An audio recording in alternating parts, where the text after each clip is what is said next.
There we go.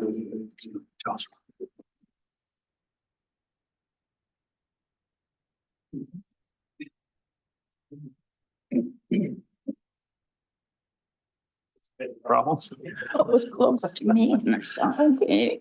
All right, I'm called to order the Plan Commission meeting at the Richard Young Memorial Fire Station on Wednesday, April 24th, 2024 at 6:32 PM. Roll call, please. President Osterman, Here. trustee Flotecker. Here. Commissioner Alhaffen, Here. Commissioner Eberly, Here. Commissioner Howard, Here. Commissioner McCormick, Here. Commissioner McDonald, Here. Planner Sumwalt, Here. Attorney Macy, Here. Engineer Lysis, Here. Administrator Nicholas. Here. And Clerk Pazza to record the minutes. Item 2 is citizens' comments. Anyone who has any comments tonight, anything on the agenda, if you'd step up to the microphone, state your name and address. Is there anyone here that wishes to speak tonight? Anyone on Zoom? If anyone on Zoom has a citizen comment, please use the raise hand function. No hands raised on Zoom, just applicants. Item 3, approval of the minutes of the March 27th, 2024 public hearing and plan commission meeting. Yeah, the minutes. Does anyone have any questions or comments, or is there a motion on the meeting? I'll move to approve the minutes from March 27th, 2024 as presented. I'll second. Seconded, any discussion? All in favor, say aye. Aye. Aye. Opposed? Motion carries unanimous. Item 4, new business A, discussion and necessary action on the request by applicant Wendy Jeffers, Site Acquisition Solutions on behalf of US Cellular for approval of a site plan of operation amendment for a Class 2 co-location of an existing communications tower located on the property at West 275 North 6725 Lake 5 Road, LSBT 0219.994.007. Warren? This is a proposal for a class 2 co-location. It's basically an equipment swap on this existing cell tower. The proposal is to essentially for the US Cellular equipment, change out some antennas and a couple of surge protectors and RRUs that support those. There's a cable that's going to be replaced. So the application has already been before the board for a determination on April 10th. The board determined that the wireless telecommunication facility modification was a non-substantial, and there were some conditions outlined there, which are in both staff review. The petitioner does have a representative available via Zoom if there are any questions specifically for them. Questions or comments from the commission? Joe? Did we get there wasn't one in the packet, but did we get a set of the plans? Yes, we did. Okay, my only question. Becky, anything for you? Nothing for me. Brian? No, nothing for me.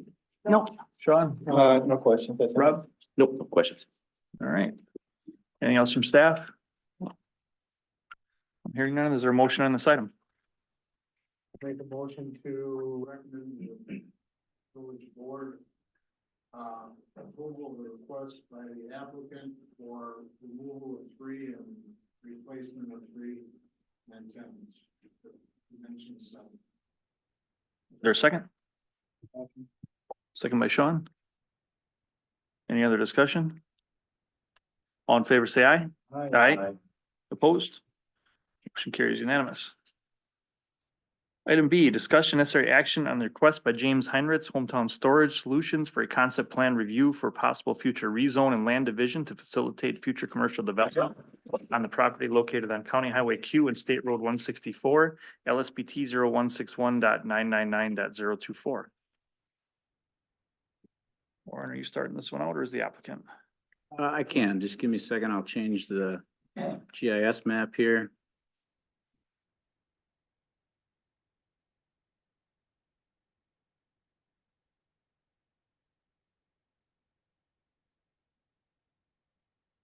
So this is a concept plan review.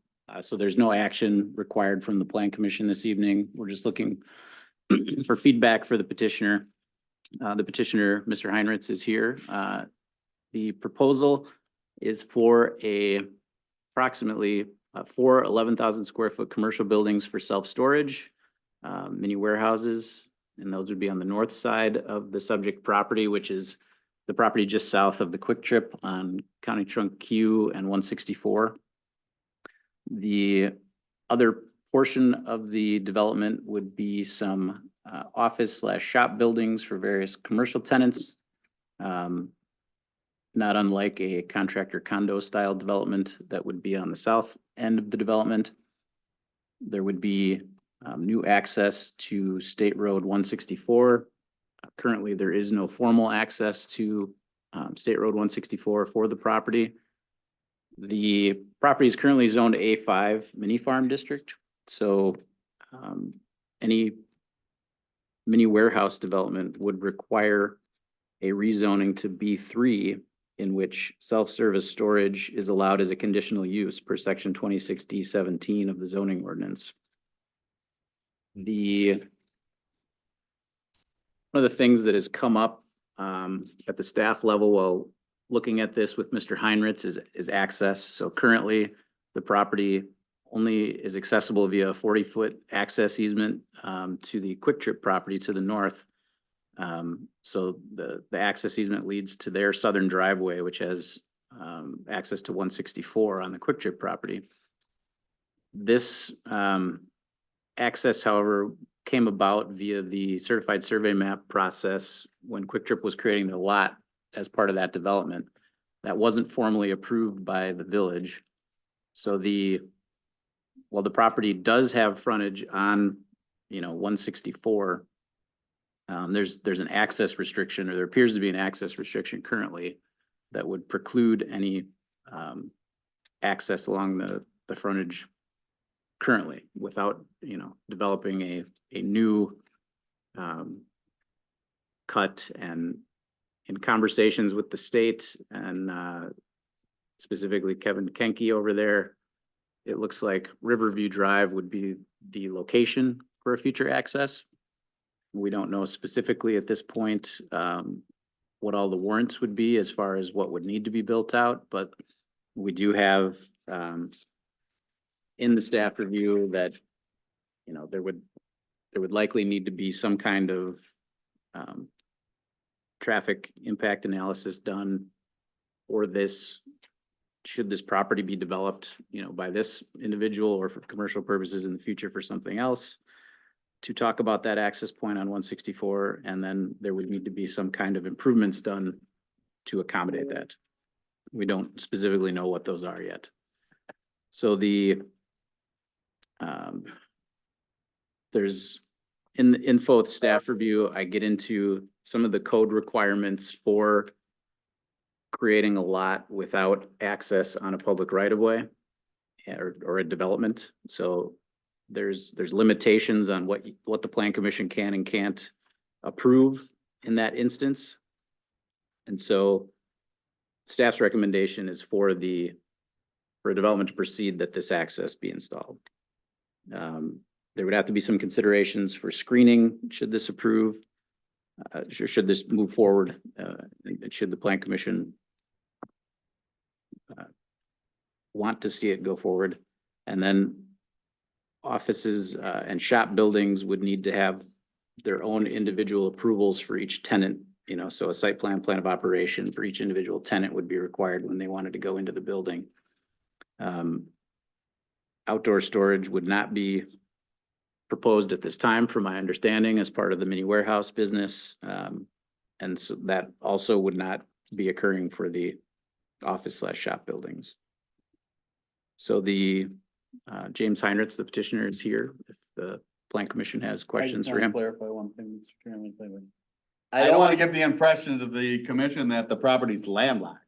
When you said there's no access, they have a legal access. It's just not a developed access. Okay, to 164. It's not a landlocked parcel. They have a legal access. It's just not a developed access. It has to be built. It has to be designed and built. Right, I think there's the ability to do that, and I think the state would be amenable to that, but there was some question as to the access restrictions on existing documents for, and maybe I should defer to the engineer on that, but, And the only other point I would make is, we do not recognize the access, the courtesy easement that they negotiated between Quick Trip and this owner. The village hasn't acknowledged that or, you know, we don't recognize. So we take the position as a staff, they have to develop, they have to do a traffic study and they have to decide what type of access the state would require based on that traffic study, and they have to build it, whoever wants to develop this property. Yep, so they're both right. There are two documents, there's two CSMs. One of them is showing a restriction all along 164 there. But as you said, the village had never reviewed or approved that CSM showing that restriction. The DOT does not recognize that restriction, and that restriction goes all the way across the point of, what's the other roadway across the street? Riverview. Riverview. So the DOT is recommending, if this development goes through, that a new access point would be there straight across from Riverview. Part of the reason regarding the traffic impact analysis, some of your recommendations or your thoughts tonight on how this property should be developed will be critical on how they review that traffic impact analysis. So once we get an idea, or they get an idea of what that build out might be, then they can estimate the number of vehicles that might be coming and going from that property, which will then decide on the design standards that would be required for that access point. My discussions with Kevin Kankey said that it could be, depending on how much traffic's coming in there, it could be an extensive amount of work that would be required, just because there's currently, with the previous development of Quick Trip, there's a drop lane there where they're accelerating and it's going down to one lane. That drop lane may have to be extended further to the south. There's some median restrictions that are happening throughout that area that might be required to be changed as well. So all of that would be looked at once there's a good idea of what would actually be built on that property.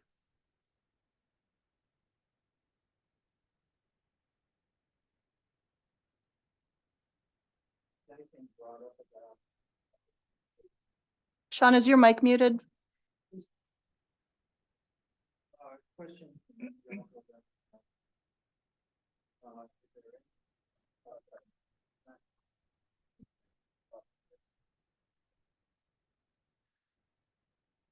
No, not directly across from there, but there was, I'm not sure what he was discussing necessarily about that median, if there'd have to be an additional median to the south, how it would all work out. But either way, it was just in the conversation, and all that would be decided. DOT would have to review all of this and make recommendations on what would be required there. So my guess is the DOT's first and foremost thing would be safety in that area, so.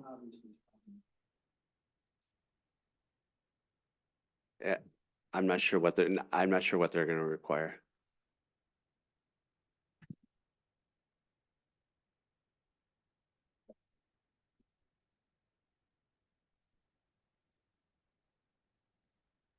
You got something? Yeah. I'm concerned about, and I apologize, I did not look up the requested or the uses on the requested zoning for what's referred to on their site plan as business space and the intensity of that. I'm very concerned about the amount of traffic generated by that. And Mitch is correct. I mean, no one can do a TIA without knowing what that's gonna be. But I'm concerned about what could be there and what amount of traffic could be generated by that at that intersection. Cause that traffic is not gonna head north into Quick Trip. It's gonna have to come up across from Riverview, in my opinion, and I'm concerned. I guess we have to comment, I would think, on what we would want for zoning there.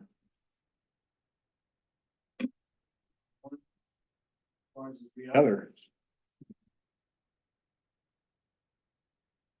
not worried about the traffic coming from the self-storage. Assuming the restrictions that'll be on that as far as uses. I'm concerned about those 4 buildings now. Yep, it's here. If any of you wish to make any comments. Do you wish to comment on the question? You have to step up to the microphone, no, sir, please.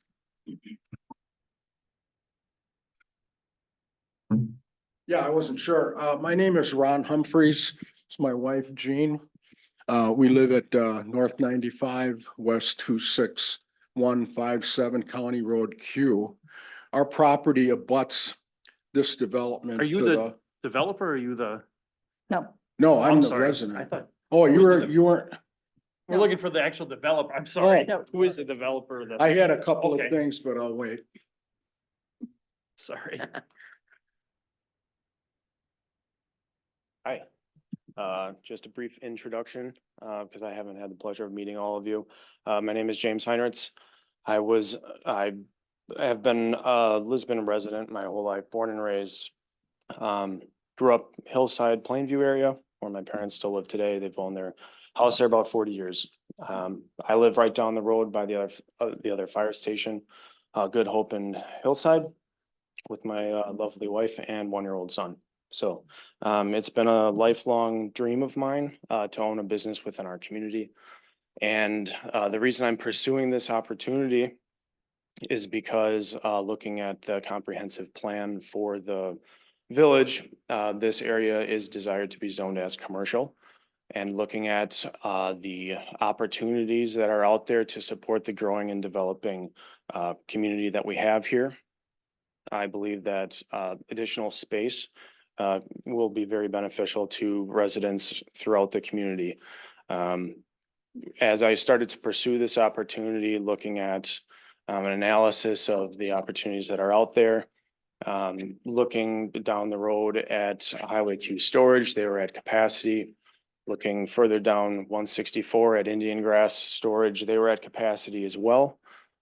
So I believe that the north central, northwest section of our village is underserved in that aspect. So that's why I pursued developing a small partial of this section for self-storage and to go through that process. So that's the avenue that I pursued in beginning this process.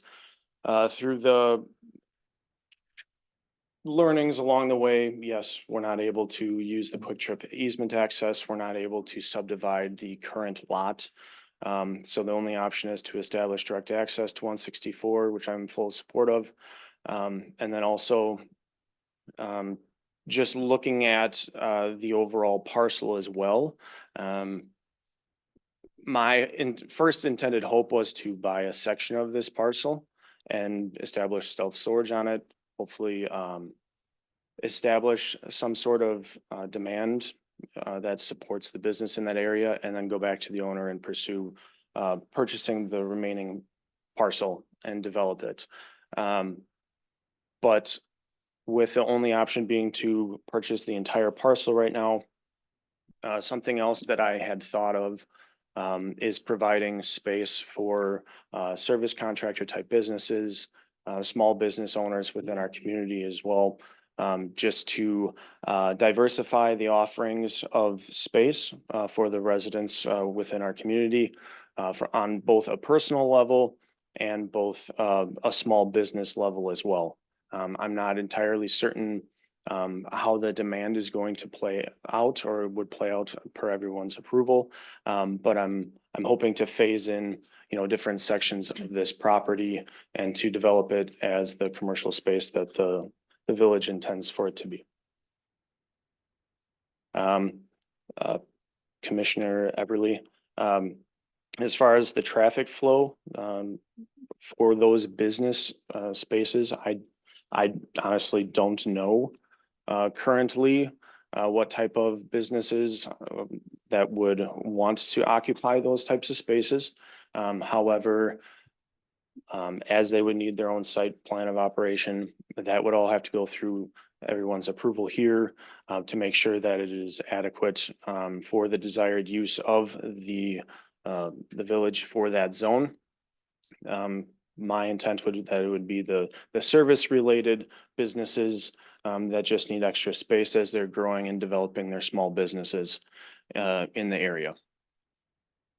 So for instance, my two youngest brothers started their own lawn care company in the area, and it's growing and developing, and it has over the years. And I actually joined them full time last year.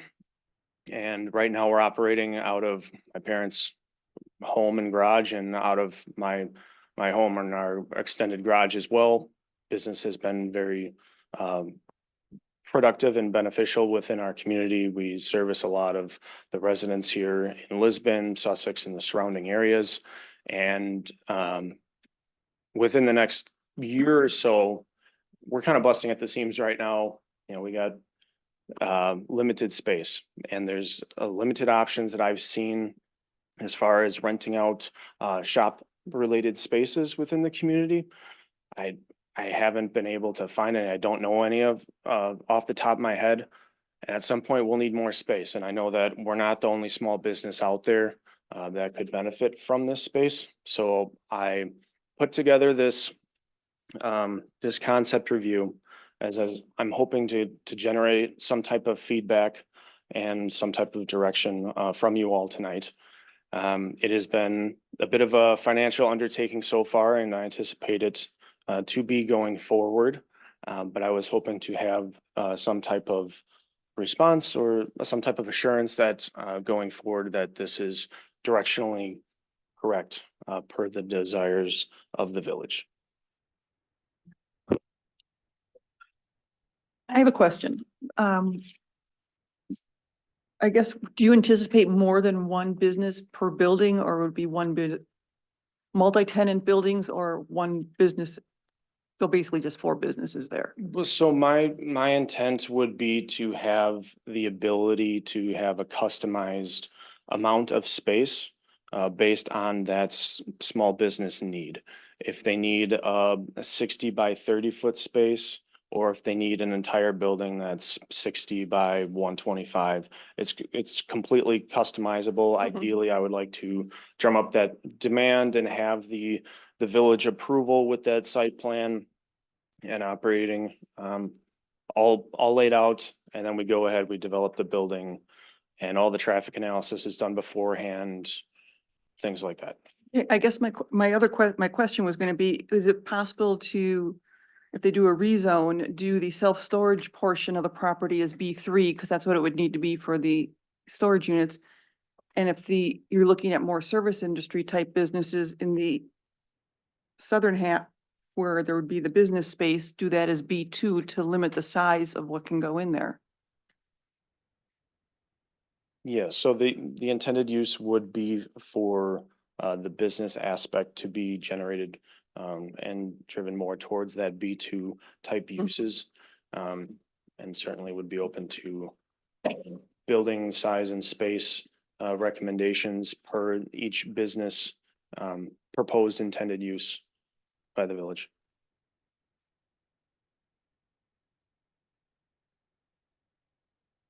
We have any kind of future plan as far as, because I mean, the parcels to the west are also zone or future land use zone business.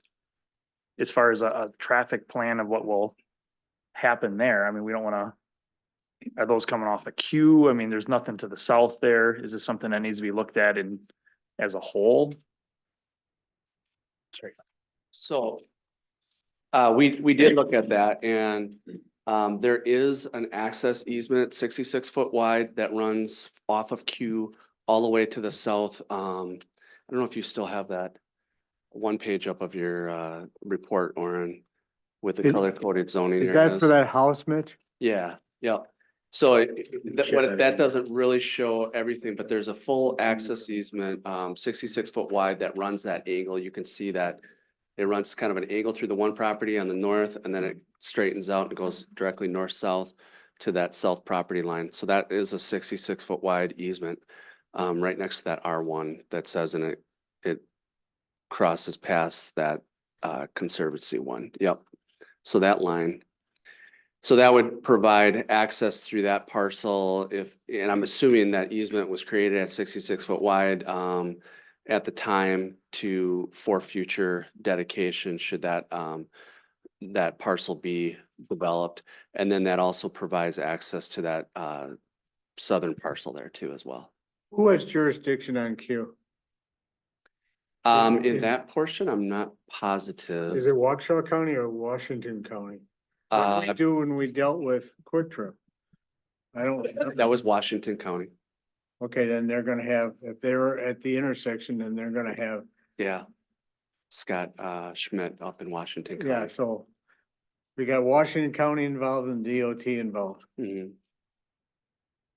But That's that would be correct. for the parcel to the west. That would be the Right. parcel to the west. So that doesn't, so there's not an impact from this parcel to that parcel. There shouldn't be, no.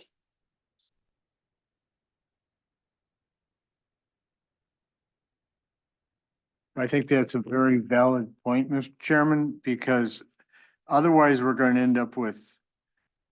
It would sure be nice to do a plan for that whole corner.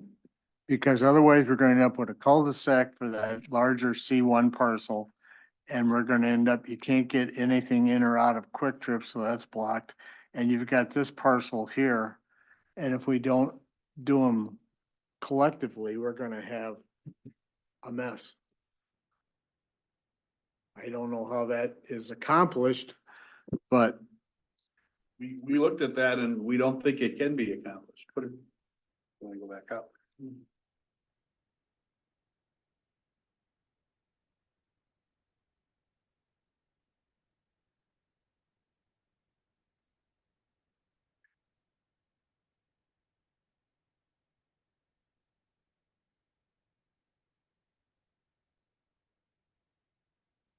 problem I see with this proposal that's before us right now for this, for the green area that the applicant submitted is, it's like a chicken and an egg. They can't do the TIA without more definitive information for what's gonna happen there as far as those 4 buildings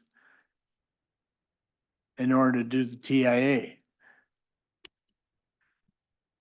Because if you underestimate the use of that and the DOT issues you a permit for an entrance onto 164 and you exceed that, they'll shut you down.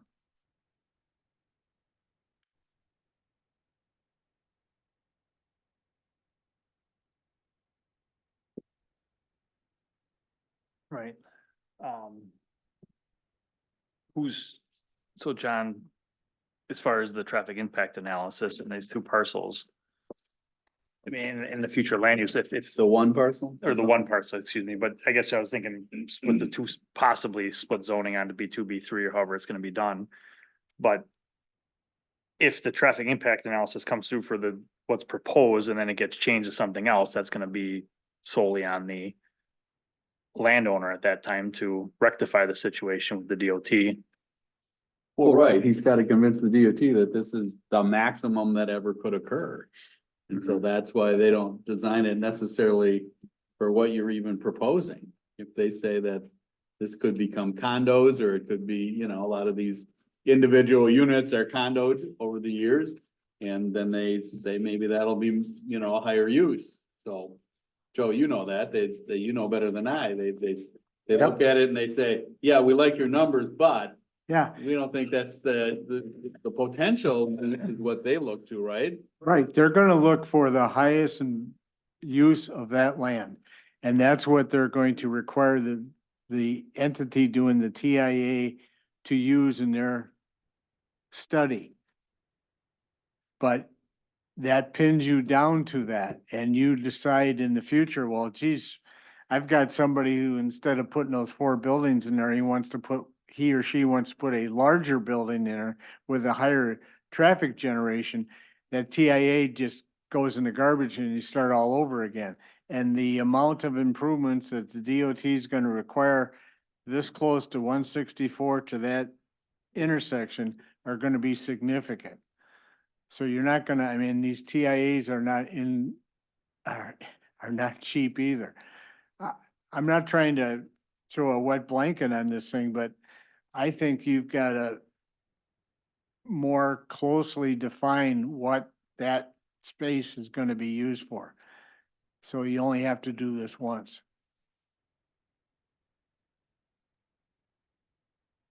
So if I may just respond to that, again, any type of proposed occupancy for those buildings would have to go through the approval of the village board, and it would have to make sure that it's adhering to the traffic impact analysis that is that would be defined by the DOT.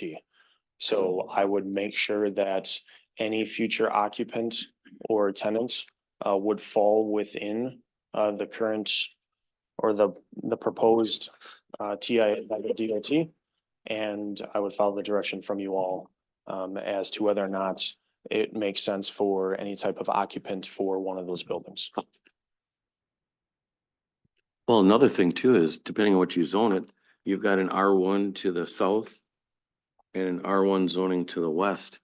You've got some pretty good setbacks depending on what you zone it. It could be 100 feet for your building from an R1 zoning. So you might not get 4 buildings in there, maybe you'll only get 1, depending on what you're gonna, so there's a lot of variables. I just Okay. wanted to point that out too. And depending on what you zone it, I'd probably see what's allowed in the area and see what is gonna generate the most traffic and start there. As Joe said, is your worst case scenario. Sure. I mean, what do you think of that, Joe? Right, I mean, you're gonna have to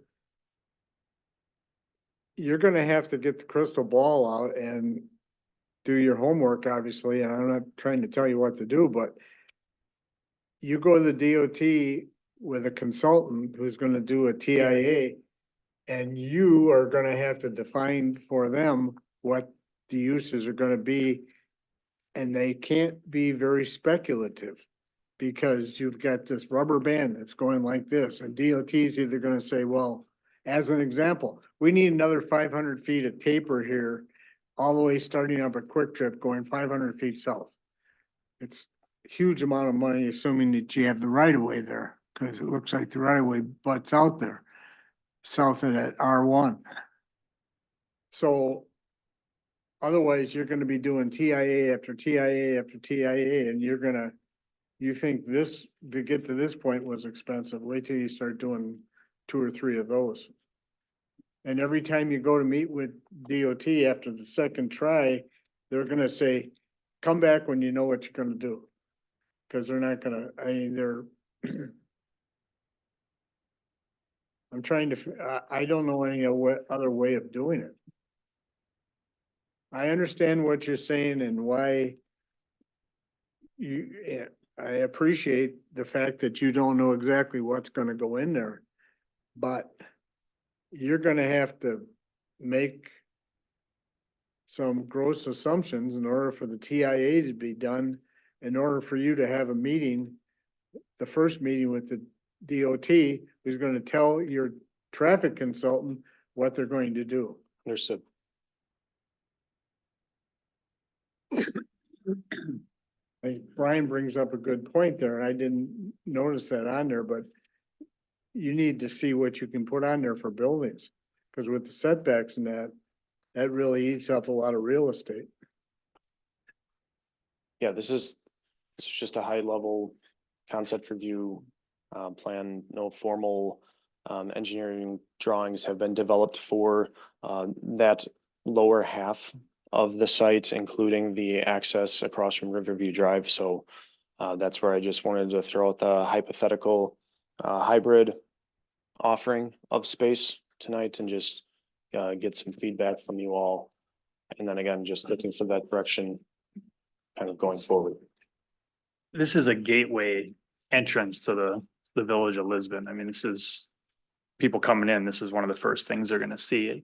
I mean, I would anticipate the commission would require this to be built well and looked well, because Yep. you want things that are entering your village, Absolutely. you wanna look good. And I see your proposed or what you have here for renderings, I mean, these look like are these just steel buildings or that So, you're just thinking yeah. about? Yeah, it would be almost identical to the developments at Mary's Self-Storage. And then also at the My Other Garage self-storage site. Morton did a really nice job with those buildings in the North Lake area as well. So I know the renderings don't do it justice, but driving just up the road here as you go into Merton, you can see some of those Morton buildings adjacent to the road there.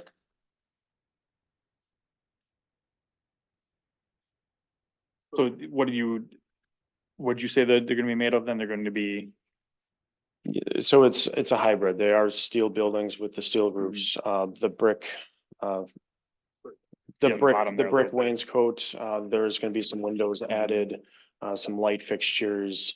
There's the cupolas up top, to make it seem a lot more and a lot more fitting, to be near a residential area similar to Mary's.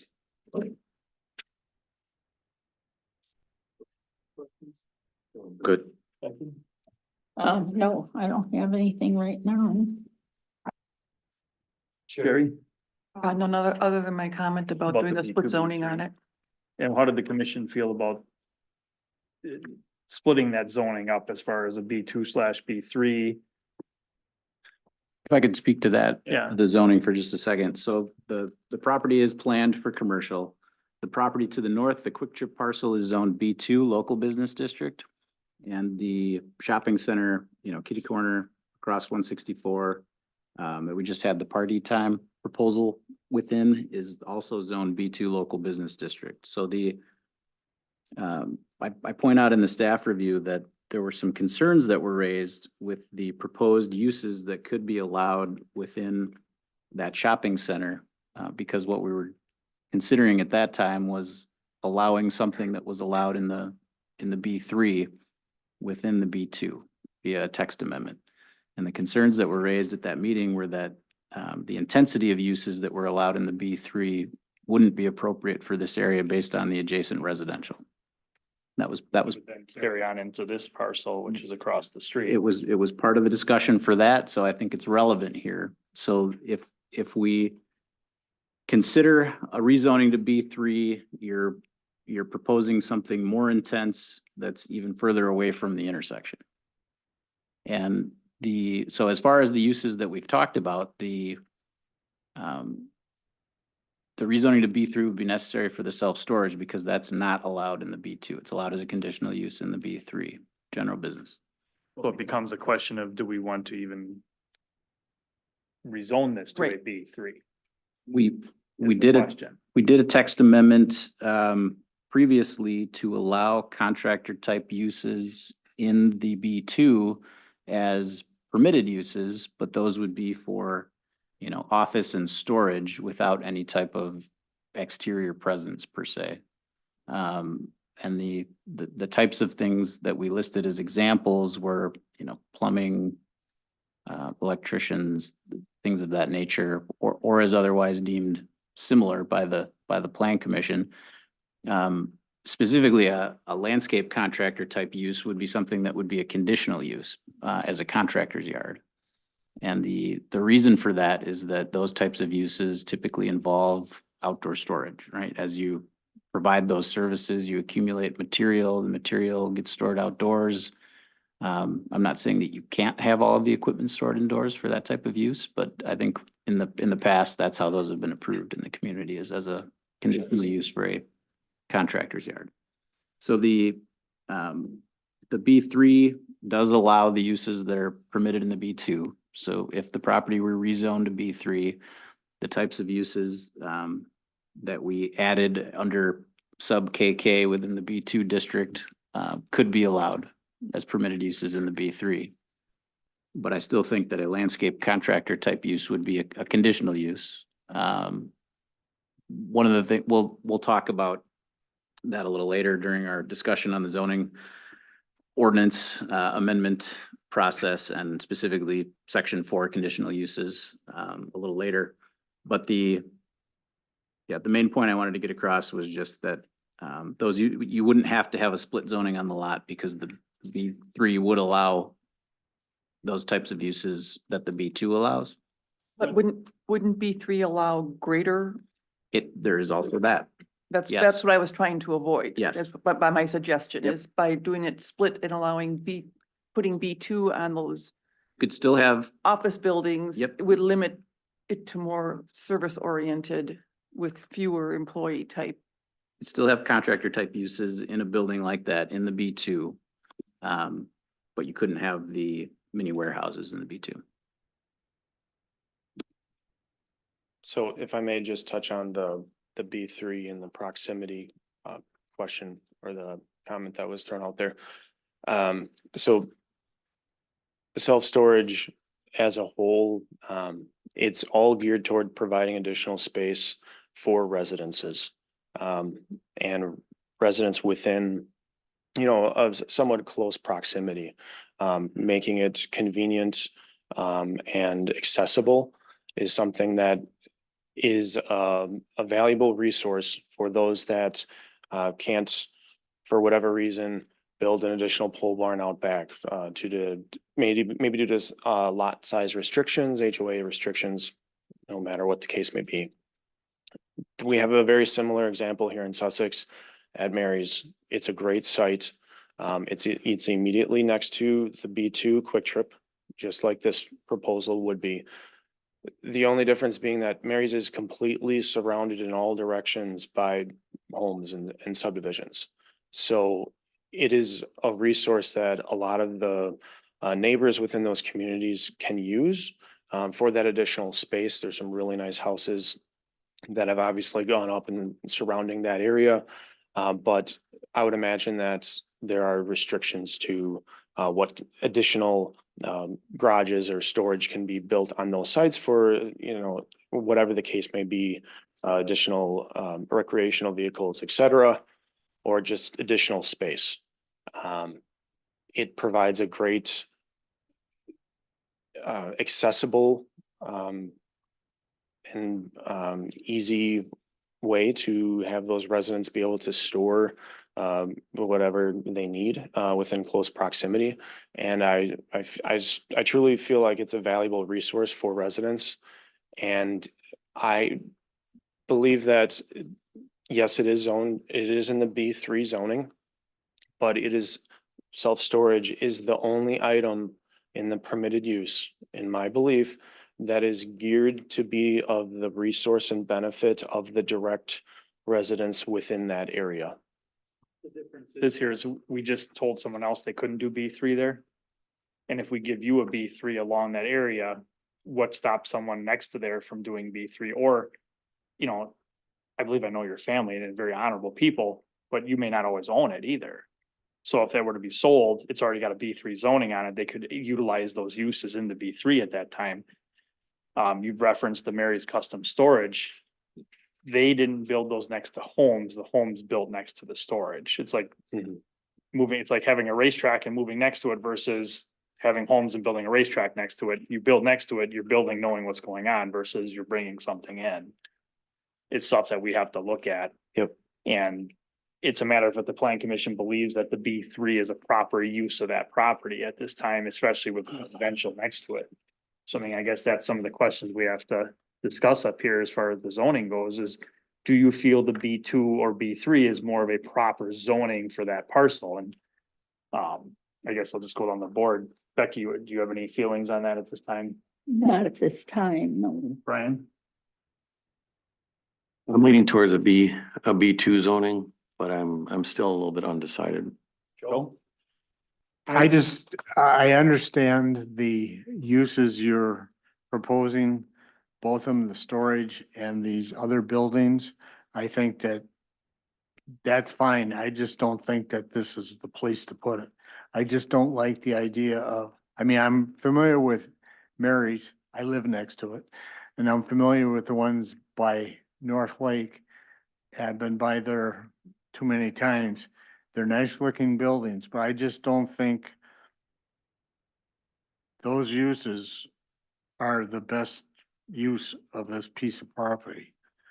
I think the uses are valid, and I think that there's probably a need for these storage buildings and these types of whether a condo business or whatever they are, but I just don't think this is the place to put them. I'd be concerned with B3. Like I said, B2 would limit the amount of traffic coming from the, whatever is put on there, because of smaller businesses. John? I'm concurring, also too, is on the calendar, I still like to be more open to discussion. Rob? I'm open to this discussion on B2 or B3. I just think it's not enough. You know, we don't know what's going in it and things like that. So it's kind of from a high level, I think I am B2 or B3, but we just don't know what it's going to be, right? So I like both concepts, but it's kind of angst a little bit in the sense that you've got this office space and then you've also got this other piece. So that's, I think, the issue, right? Like we're trying to mesh the two as well as be a part of the neighborhood as well. Yeah, and again, it wasn't the initial intent to have a hybrid approach. It was just something that I wanted to propose just as a way to mitigate risk of lack of demand potentially because it's unknown at this time. But I do believe it's a need within the community. Again, like I said, before pursuing this, both Highway Q Storage and Indian Grass, where they were at full occupancy per their websites. So I truly believe that there are residents within our neighborhoods that could use additional space, and the future residents of the area, especially as the Lake 5 area continues to grow and develop. I just want to provide that opportunity for those people to have the additional space. So obviously this wasn't a vote here tonight. This is just you're getting conceptual and the board's view at this tonight. I too I have a hard time going and doing a B3 zoning here when we just told somebody we couldn't do it on that very intersection. May I ask, I'm sorry, what business, what on this particular lot or on? Or not kitty corner across the street. There's a shopping center there that And that wasn't necessarily a rezoning, but it was a text amendment to add a use that's allowed in the B3. because we. And the discussion was that the B3 is business and trades of a more general nature and serving a larger trade area. I actually have the list of uses up on the screen now.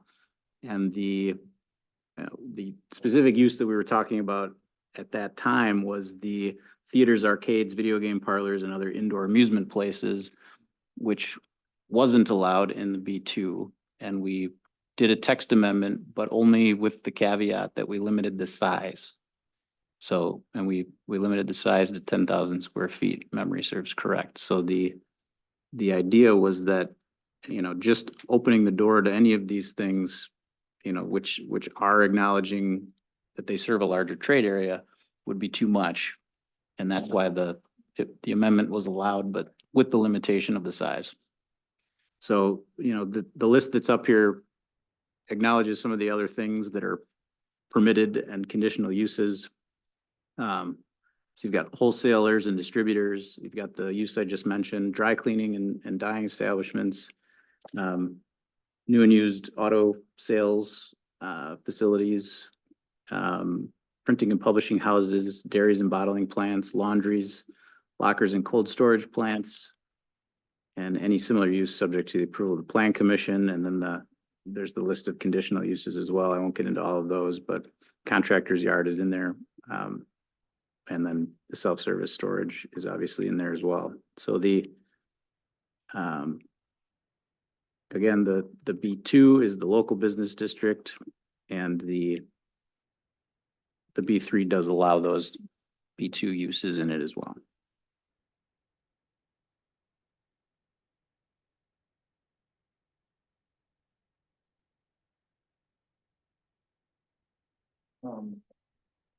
I just have just one minor thing, to go on. On the application, you did mention that there would be no lighting, there is no lighting. Outdoor lighting, do you see that might be something that would be added in the future because of security for storage or elevation? I'm just saying, so you don't have to put up the light tower and have that issue. Yeah, initially with the first site plan proposal, there was a lighting attribute to that, just some of the exterior lighting all facing downwards. That was just for the self-storage portion. There has been no revised planning for any type of hybrid plan.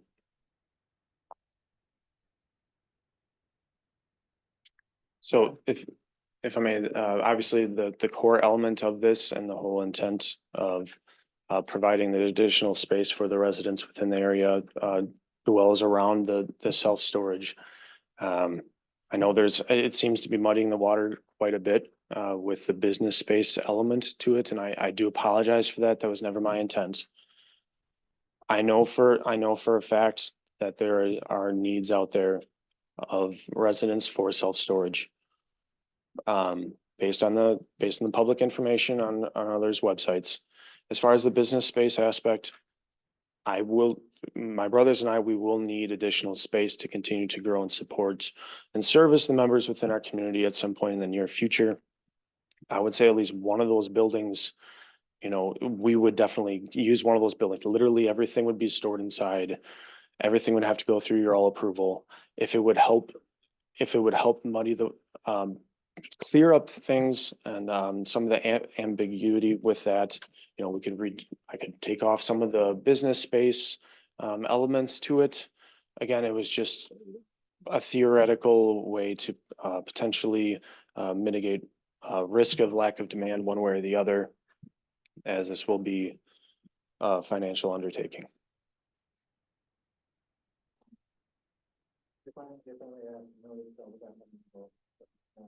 What would you think?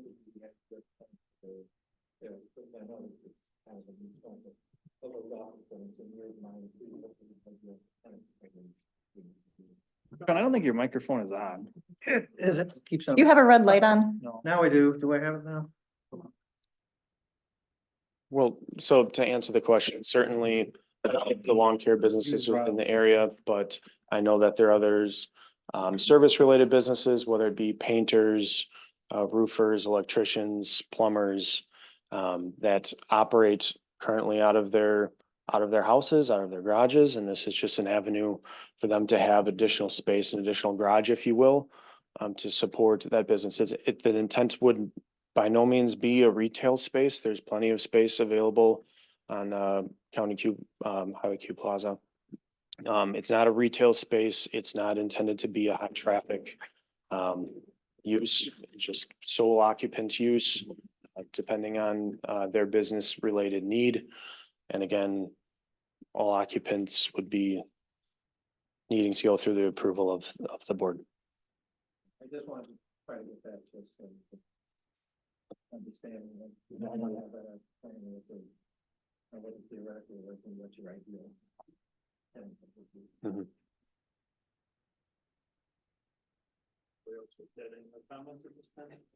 I've got a question, Joel. Can you he has to have B3 zoning if he wants to do the self-storage. Can you tie the zoning change to a specific use? So that if it's in the future, doesn't go through, something else bigger couldn't go in there? Can you tie the Can you tie- rezoning to a specific use? was Well, the you can put question. a conditional rezoning in certain business districts, but it's hard to do sometimes, and almost everyone I've ever done, I had one in Genesee and one in Vernon. They came back years later and asked for the conditions to be removed, so to be honest with you, but the legal answer to that is yes, the county and our office have always taken the position you can place reasonable conditions on a rezone. So if it's a condition, it's conditions on that rezoning, but once it's rezoned, if somebody wants to come in and do something different with it, they're gonna be bound to those conditions at that point? Yes. Okay. But they can ask for the conditions to be removed. For instance, the one in Vernon was I-43 and 164, everyone is familiar with it, and they wanted no car dealerships. And in fact, in Genesee, it was the same thing, 59 and 83, the Berg complex at the time was rezoned B2, B3, same type of concept, and there was no car dealerships. It was something the county had a big deal at that time. They wanted to restrict where cars dealerships were gonna be in the lighting and things like that, that went along with car dealerships. It was just one of the uses that was restricted in both of those cases. So there was a list of permitted uses. In one case, we wrote one, these are the only permitted uses in this district that are allowed. And in some, we wrote, these are the permitted district uses in this district that are not allowed. Right, so in this instance, if we would want to restrict it to just self-storage, but allow other B2 type businesses on the property. So technically be zone B3, but it would allow just the B2 options in the B3 zoning and or self-storage. Does that make sense? If for some reason the self-storage wouldn't go through?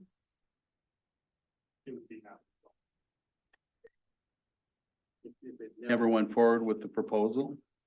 A reasonable condition on a rezoning. Now, it's not a condition that goes on the ordinance, but it's a condition of approval of the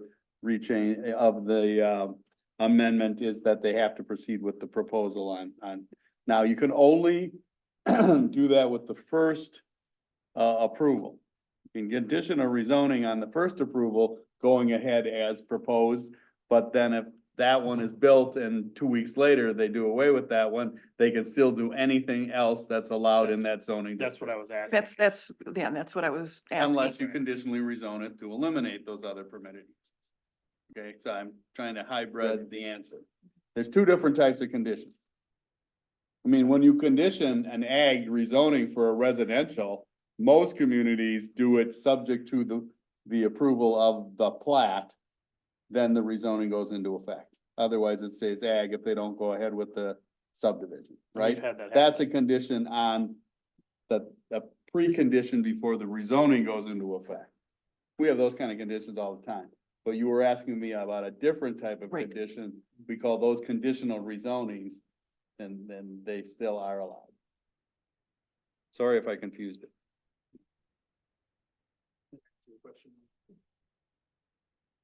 Anything else from the commission? All right. Anything else you wish to ask them?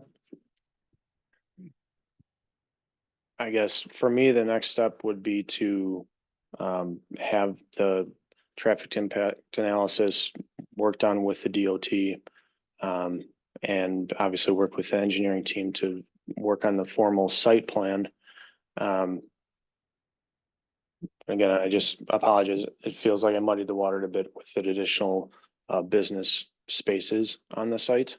If it were solely, obviously, again, not to be redundant, but the core aspect of this is the self-storage in that location. That's the critical element to all of this. I can't unfortunately pursue that entire property just for one building for my brothers and I. So the key element is the self-storage aspect. And I truly believe the need is out there. I really do. And again, occupancies are full at the other local ones nearby.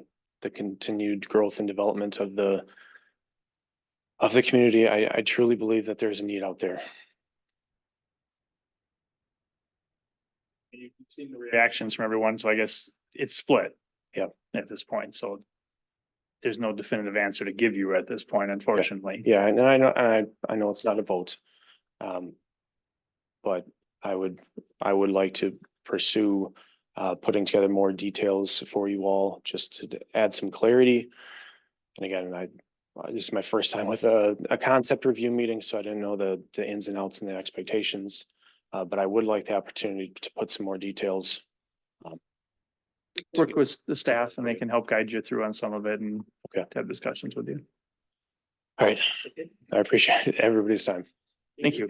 Thank you.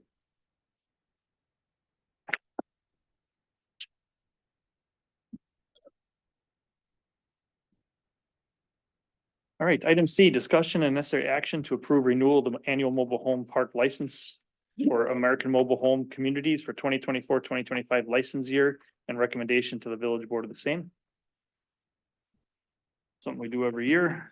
Does anybody need any explanation on this one? Is there a motion on this item? I'll make a motion to approve the annual mobile home park license for American Mobile Home Communities for the 24-25 license year and recommendation to the village board. All right, there's a second. Second by Sean. Any discussion? All in favor, say aye. Opposed? Motion carries unanimous. Item D, discussion only regarding policy decisions related to section 4 as part of the Lisbon zoning code update. So you've got a memo in front of you. We kicked off our zoning code update on February 28th at that plan commission meeting. And we, at a staff level, decided to start with section 4, the conditional use portion of the ordinance. The previously, that section was repealed and recreated via ordinance 2021-06. So we started with that as a baseline. And after looking this over at a staff level, we basically are proposing some new uses, and we found some, those are in red, the proposed new uses in the list. We found several existing uses that we're proposing to remove for various reasons. So under the overview portion of the memo, there's a list of the conditional uses that are currently listed. Some of those have been, crossed out with strike through. And the red would be what we're proposing to add. And we're just looking for some guidance from the Plan Commission at this point. Some of the specific things that are bullet pointed under number 2 would be, does the Plan Commission support the removal of the specific uses depicted in strike through? Should restaurants be allowed as a permitted use rather than a conditional use? Does the Plan Commission support the addition of an event venue use and a landscaping, lawn, greenhouses, and garden businesses use, which is what I said we would come back to here, and drive-through facilities as conditional uses with specific conditions? Does the Plan Commission support the removal of major grading from the land altering activities conditional use? And I have a caveat here that that change would actually take place within the language within section 3.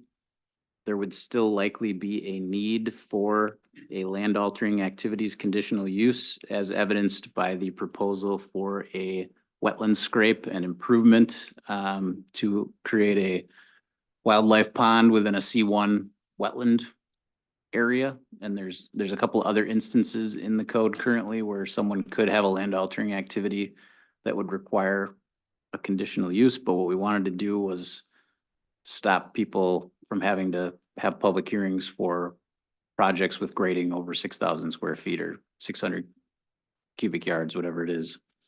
That would be handled by the village engineer, and then he could bring those forward should there be concerns on his end of the Plan Commission for their input. So the next item is, do any of the Plan Commission members have any background knowledge of the provenance of general sale of industrial products as listed? Should this remain and have conditions added or be removed? Do any of the Plan Commission members have any background knowledge of why public and commercial disposal operations for non-combustible materials is listed as a conditional use? And then again, should that remain or and have conditions added or be removed? Should multifamily units be eliminated, be allowed as a permitted use within certain zoning districts subject to specific conditions, or remain as a conditional use with specific conditions? And then should schools be added as a conditional use?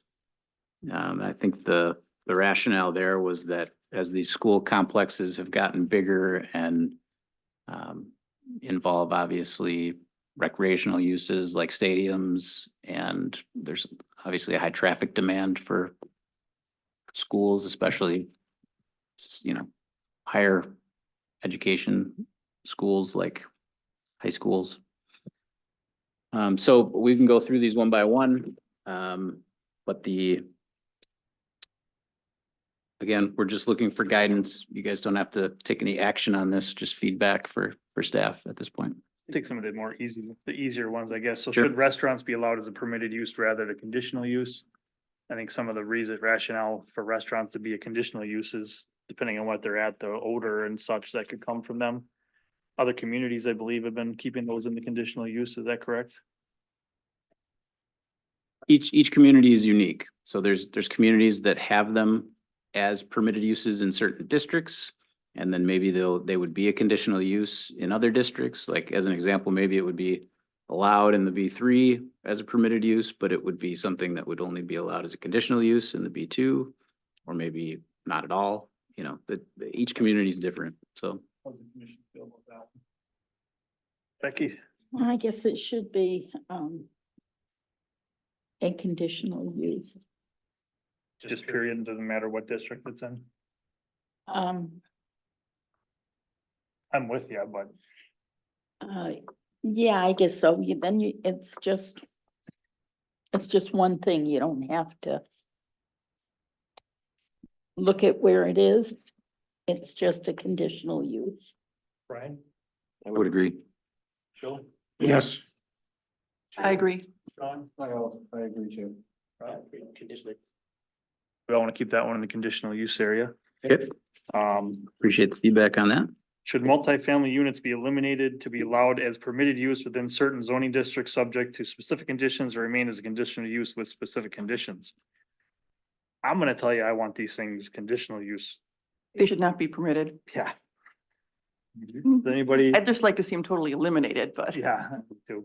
Anybody against that? Rob? Sean? Joe? To keep multifamily as conditional uses, that's fine. Brian? Yes, I agree. Becky? I agree. Schools. Is there any reason that they shouldn't be a conditional use? They're currently not. Currently not. So the question is, you know, given some of the things I mentioned, concerns about traffic and or the stadium type uses associated with that, I think the actual component of a stadium is something that requires a conditional use, but just the school itself, since campuses have gotten bigger and sometimes you have multiple schools on one campus. Is that something that the Plan Commission would like to have remain a permitted use where allowed, or is it something that could be a conditional use with conditions? Do we want to keep schools, do we want to have schools be a conditional use versus a permitted use? Today they're conditional, yes? They're permitted right They're now. permitted today. Ooh. I don't have any problem with that. I mean, there are so few of them, even with the parochial schools that are being built, some of which are very large. But how many more of them are possibly come to fruition in the village? I mean, I guess. Well, Hamilton owns land just north, right off of Plainview. So if that's an area with a lot of traffic, that's gonna be an issue. That's That's a bad spot They for have a intent school. to put a school there. Yeah. I forgot about that they have that land up in there. Well, it doesn't, having a conditional use doesn't hurt. I mean, there could be one condition, it could be this big. So I guess I wouldn't have a problem making schools conditional use. It may be limited. Maybe they come in with all their ducks in a row and everybody's happy and it's easy enough to do. Even though it is a CU, if they meet certain, if Yeah. they meet the conditions. Right. It's not permitted, but it almost is. I think it should be a conditional use. They just passed.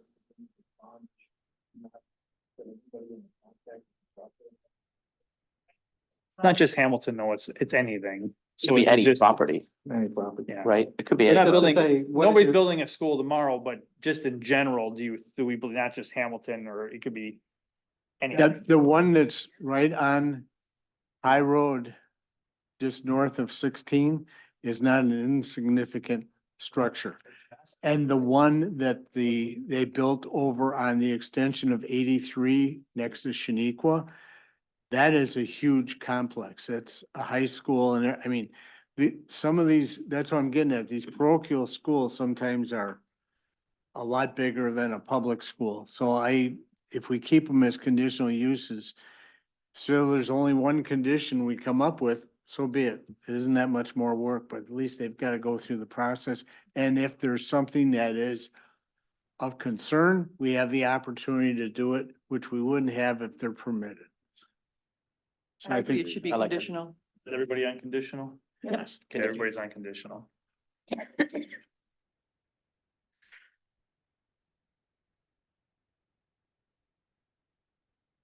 Plan Commission supports the removal of specific uses depicted in the strike through. So by striking them, you're making them We would remove them. period. Right. So there'd be no, I've got a question. So on the antique shops, gift shops, whatever, is that a permitted use somewhere? Or we just don't want any of those types of businesses in the village? We could definitely have, I think the idea with that specific one was that those are rather innocuous and could be a permitted use in certain districts. some of these would be permitted, then not just eliminated. Right. So that particular one, you know, the antique shops, gift shops would be something that we could probably create as a permitted use. I get, the first one, I mean, I don't think anybody's looking to get an airport here, but we do have people that have ultralights that take off in our community. We also have landing strips in this Yeah. village. I We know, I was just looking at one a couple of days ago, so. Really? Yeah, I just did a footing inspection today for somebody that is a pilot and he wants to do a, what do they call those things, gyrocopter or whatever. I don't think I'd want to be eliminating that one. Okay. Oh, wait, you want new ones? Are any of these people ever come in for approval?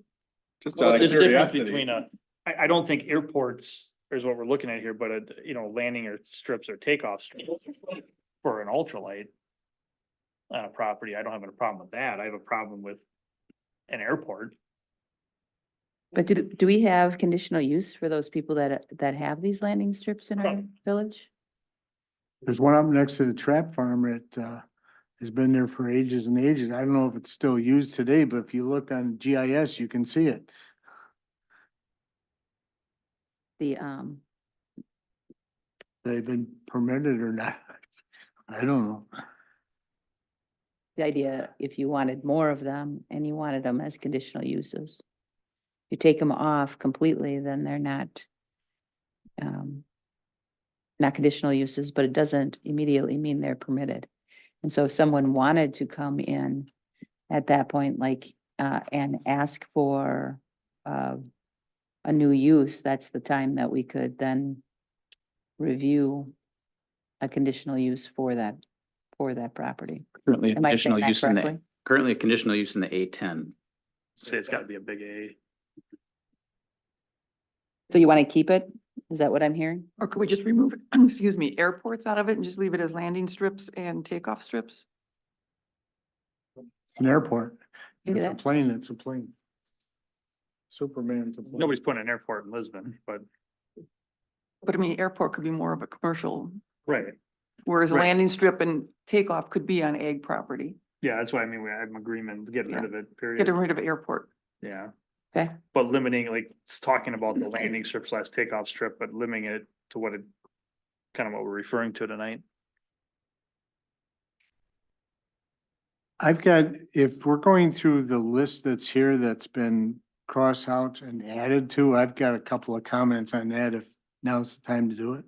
You want to go down the list instead of skipping back and forth, Well, I want to add some. Chairman? Yeah, we I can. mean, that's just an idea, so then we don't Okay. miss something. That's fine. So we're clear on that one. The animal hospitals, veterinary clinics, commercial kennels, we're gonna leave those alone. Antique shop, gift shops, arts, crafts, studios, and similar uses, you're proposing crossing it, but potentially having it as permitted uses somewhere? Yep. Is that the wish of the commission? Yes. Okay. Automobile, gasoline service stations, keeping them as a CU? Yep. Bed and breakfast facility as a CU? Yes. Business park and shopping center uses, what's the rationale for crossing those? Becoming. Creating it a permitted use in certain districts. Commission, I don't have a problem taking them out because they've been, if they come in, they're gonna be scrutinized at staff level anyway, so. cemeteries, mausoleums, keeping those as a conditional use. Churches, synagogues and other buildings for religious assemblies, kind of falls into schools in some way to me. One of our ideas was, could we remove cemeteries and mausoleums as its own standalone use and put it under as an accessory use, churches, synagogues, and other buildings for No, religious because you assembly? can have a private cemetery that has no affiliation with a church or a synagogue. Have, Currently, yes. The. Right, so- but I guess the question would be, would you want to have new ones? Because if a cemetery comes in and the cemetery owner doesn't keep up with it and they turn it over to the municipality and then it's the municipality's responsibility, you can't turn it down, it's your responsibility. And that's why we were kind of, when we were chatting about it being part of, a church or mausoleum of something, at least if they were turning over the property, there would be a church there as well. So we wouldn't, the chances of that happening would be very slim. I mean, That was our yeah, conversation. cemeteries can be private. I mean, none. And I know there's gonna be more and more need of them, even with more people going with crematoriums, there's still need them. I know one large church in the Lake Country area, wish they had another 50 acres, I can tell you that right now. And there's gonna be more of them. And that's a church. But Yeah, that would, happens to be you're, a church, but you're not saying the cemetery has to be on the church property, you're just saying it has to be affiliated with the church, so they're responsible for maintaining it. The idea is just to reduce the possibility that it becomes the responsibility of the municipality. If it's a private owner and as soon as he sells all of his plots, he's not making any more money, but he has a lot of maintenance. And then suddenly it becomes the village's problem and we do all the maintenance on that in perpetuity. So that's the only reason we discussed it in the manner we did. so what kind of restrictions you say you can have a cemetery, but you have to be affiliated with a religious organization? We would, or you we would move it- require that the, it would be accessory too, so we would move it to an accessory use that's allowed, in districts that allow churches, synagogues, and other buildings for religious assembly. And there So- would still be conditions associated with it. So if it was accessory, then it would have to be on the property or adjacent to the church. Right. So then my statement was incorrect. I apologize. I mean, it was my understanding that my father went through this many, many years ago because he was going to create one as part of our farm. And it was my understanding, it may have changed since then, this is 50 years ago, that there was a state requirement that if you created a cemetery, you required the people who bought the graves to also pay for perpetual care to eliminate that problem. Because doesn't Sussex have one that they have to maintain now? There's, yeah. They'd be happy to give. It's called the Lisbon Cemetery. It's called the Lisbon Right on Silver Cemetery. Spring. And we thank them yearly for it. And it's not paying for itself. Even though, Commissioner Everly is correct, they put all these laws in place, and I believe it was the Evergreen Cemetery in Milwaukee that started the change in the law because the people weren't buried in the right spot, they didn't have trust accounts, nobody was maintaining anything. And so now if you start a new cemetery, you have to do certain things, but that doesn't mean it's still gonna be enough money if they walk away. That's the unfortunate. Right.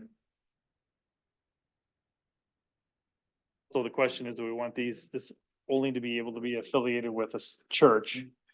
But if the church dissolves, Church, This is synagogue. a compromise, everybody should know that. First, we don't want someone to start just a for-profit cemetery, and cause there's a need in the community, for cemeteries. Yes. And then walk, so the compromise from the staff would say, you could still allow it, but it had to be affiliated, and there's still a risk. We're well aware churches, go out of business and abandon their cemeteries, Or I could create a new religion tomorrow. Absolutely. It The doesn't church say of any what's religion, happening it's a now. Mausoleum or a burial of, or other buildings of religious assemblies, so it's Is not anybody else doing- specific to a church. Anybody else doing this? Tell you. I don't know. We can look into it. This, I'd leave it in leave it as a conditional? conditional use. With the affiliation thing. Do we want to also open this up to what's?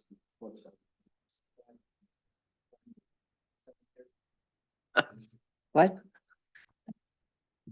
The one right up in Slinger, right on Pet 175.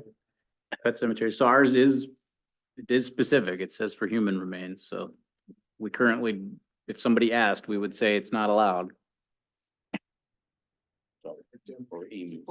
Several years from now come up. Yeah, Yep. so this one says human remains only, so where's everybody at? Becky, where are you at? I have no. You wanna keep it as CU or you wanna? Sure. So keep it. Brian, Okay. CU or I'm okay with the affiliation of a religious entity. Joe, I'd leave it as a CU. Sherry, I see you. Sean, CU with linkage maybe? Rob? Fine with C, commission, It's a yeah, CU. fine with that. All right, see you it is. So let me just remind everybody, the staff's gonna spend a lot of time writing all the conditions, and if they come in and meet all the conditions, you can't say no to the CU. It's not the old days. Right. So It's we'll basically- try to protect you, and I you're gonna just- look at all those conditions and see if feel you're protected. But if they come in and we say it's gotta be 20 acres and it's 20 acres and it's, they. Well, our cemeteries, private cemeteries, taxable. Don't. Not if they make it, yeah, they can make them a nonprofit, private nonprofit. Which case they couldn't be taxed. That's a That would be the 70.11 same way. question, and there are like 27 different qualifications or potential exceptions. When I reviewed the list yesterday, I didn't see cemeteries on there, but I can't speak with certainty. That's an assessment. Well, question. the reason I ask is, who cares if there's a cemetery? I'm sorry, but as long as we're getting something from them as opposed to a taxable building sitting there. If we can tax them, I don't care. I lived across from a cemetery till I was 35 years old. It's been there since 1836.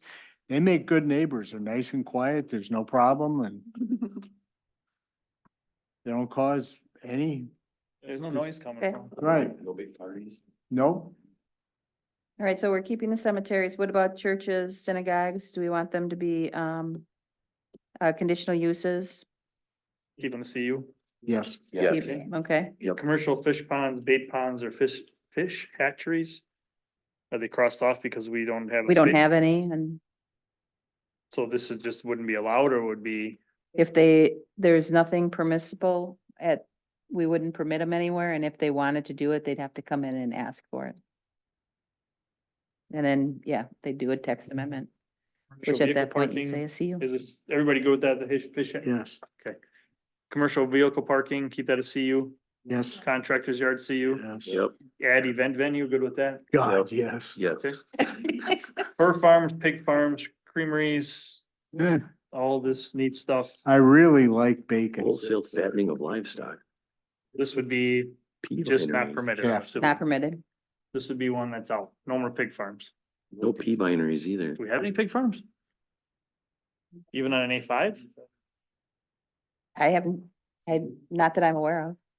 But I mean, you've lived here longer than I've worked here. But the commercial or grain drying operations, isn't there one in Hillside? Yeah, I was gonna say, That's what I think. there's Wait a minute. grain drying operations on farms There's a now. grain drying operation. On Hillside Road. Right. Is it a, outside. but is it a conditional use? So free. It might have been a Farm, I don't permitted know. use, all these, because it's a farm. You know, Who knows? It's been there forever. Yeah. in the A5, I think It was the part of the animal old units freezer are farm. limited. There's enough the number that you machines. can- So we're not saying you can't have any of this. It's just, A5, you can do grain drying. these are all things that would be on a larger scale, I think. So I guess we could need to know this, so like the grain drying operations would be allowed, would still be a permitted use in some places? Ag, Should be on ag land. Poultry and egg production? Chickens? I just said it out loud. you did, Crap. you did. Again, that would be like on a, Done. on a commercial scale, so large scale Right. operation. Oh, you don't mean the Not- neighborhood farmer No. who's selling What's eggs. considered commercial? Well, Shows up in. farms are, I guess, in and of themselves commercial, but what I envision would be a large building, you know, dedicated to that, where you have a flock of hundreds, if not thousands of chickens, You you should know? move it in. I don't know about this one. Yeah, and it says poultry, so I mean, it could be somebody having turkeys in that. Where do we building allow it that They're now? raising. Let's see here. Should be an A10, possibly an A5. Does the wording on this, I mean, I'm, because we used to have a pheasant farm. Yeah. Is that, does this read commercial poultry production and commercial egg production, or is it commercial poultry and egg production? It's commercial and poultry egg production. So can somebody put a pheasant farm in the village? If this is. What I'm getting at is if they wanted to build, they wanted to put in pheasant farm next to the, as part of the gun club. And this is out, is that a permitted use? This was a conditional use before. Right. I think it should stay as a conditional use because some of these things, I mean, you have a calf operation, that's wholesale fattening, so, yeah, I'm have sure we got I lots know of we them. do. All right, let's keep it. Yep. In-law suites, Oh, get rid of it. Ban Oh, in-laws. I thought this was getting rid of it. uh, In-laws. Like Oh, van in-laws? Be great. I'd be okay with that. In-law unit, conditional use, yes. Yes. land altering activities. I'd like to change that to qualify that to greater than 2 acres or something. I'm trying to, Well, we, I'm just trying to get rid of these. again, Nickel- the idea would be to change the language in the code to, in section 3, where it Right. discusses the land altering activities, so that there isn't a requirement for major grading.